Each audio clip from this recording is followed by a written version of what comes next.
Hey there, Annie from Wellington House. I'm here to show you how to prepare your artwork in Canva.com for printing a DTF transfer with us. Now keep in mind that you will need a Canva Pro account in order to save your design with the proper settings.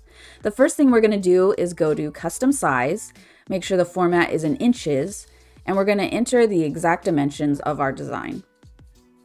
Once we have our artboard set up here, we're going to go over to the Uploads tab, and you're either going to upload a new file or I have my design here already.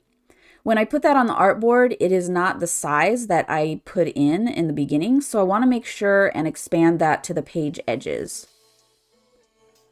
Now that that's done, I just need to click the share button, and then we're going to go to the download option. We'll make sure that the file type is PNG, and then you need to make sure the size in pixels matches the size in inches. If you're not sure the equivalent, just go ahead and set it to the maximum size, and that'll make sure that your file is high quality. We'll check the transparent background option, make sure to not check the compress file box, and that's simply it. Just click the download button. If you have any questions, feel free to reach out to us on our online chat at housedtf.com.